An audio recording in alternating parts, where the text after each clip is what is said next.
For cheap gold, items and other boosts for Diablo 4, visit aoeah.com. Check out the link in the description, you get 3% off with the code ARIAT. Hello and welcome everybody. Today I'll show you my first budget Spiritborn build for the early and mid game. Playing through the campaign with this build was a breeze, and it also performs really well in the pits. Getting to Torment 2 was no problem at all, and it also was easy to keep leveling up and improving my glyphs. A planner link is provided in the description below, and of course I'll explain the most important things. Let's get started. First, the skill tree. Our basic attack is Thrash, which we need in the early game to generate resources. Later on, we won't need it as much for that, but we'll still use it for the mobility effect, to dash towards targets. The main attack is Quill Volley, which deals good damage and hits a wide area. The damage type is Lightning. A quick tip for the early game: put Quill Volley on the left mouse button and Thrash on the right.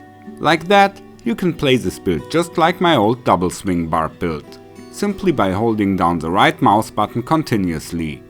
I won't go over all the passive skills in detail. I've picked what I believe makes the most sense to maximize both damage and survivability. In the next cluster we put Ravager.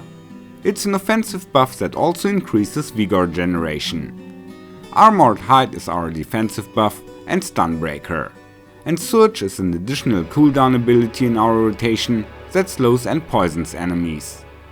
For the ultimate we pick the Hunter, and with the final skill upgrade we can sometimes use it multiple times in a row. It deals massive damage and also gives us a mobility option that can even take us over obstacles. An important feature is the key passive. My build uses Vital Strikes, which provides a 45% multiplicative damage increase to vulnerable enemies. This is extremely powerful, but however, vulnerability effects will also get cancelled quickly. To counter this, we will put the aspect of a Cursed Touch, which nullifies the downside of the key passive. Cursed enemies will remain vulnerable.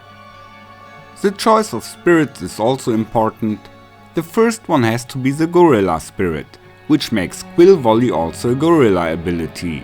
In the second slot I run the Jaguar. At that state my Paragon system of course was not completed yet, so I had put the glyphs a bit differently in the beginning. That's why you will see some differences in the planner link. We put the boards Revealing, Convergence, Sapping and Viscous Shield, and the glyphs Canny, Talon, Fulminate, Fitness and Colossus.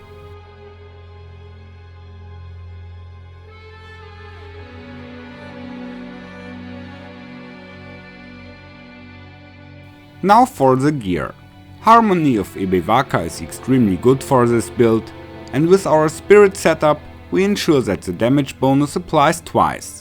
On the armor pieces, life, dexterity, vigor per second, resistances and armor are useful stats. And since additional armor will increase our damage, we can overstack past the cap. That's why I was running both the Juggernaut aspect and Disobedience, but you could also leave away the Juggernaut. High armor values will also prepare us for higher difficulty levels. Since the build uses barriers, Soulbrand armor is also a valid option. For the runes, my selection was still pretty limited at that point, so just use what you have. I will care about the runes in the next video, which is planned to get finished only a few time later. I'm also using Fists of Fate, and on the boots I have the new aspect of Momentum. Now about the jewelry. The Ring of the Midnight Sun ensures that we hardly have any resource problems. Other important aspects include the Accursed Touch and the aspect of Unyielding Hits, which provides a damage bonus based on the armor value. What's interesting here is that the damage bonus directly affects the weapon damage. An unusual mechanic. It's important that the Gorilla Spirit makes Quill Volley a Gorilla skill. On the weapon, I'm using the rebounding aspect, but it also works with other damage aspects, like Inner Calm. The preferred damage stats are vulnerable and critical strike damage. and will definitely temper the chance for Quill Volley to hit twice. The gameplay is very smooth. Against large groups of enemies you can just spam your main attack. The fan of spikes hits a large area and the damage is very satisfying. Even though I rarely run out of resources, it's still good to keep the basic attack equipped, which I also use to charge at enemies.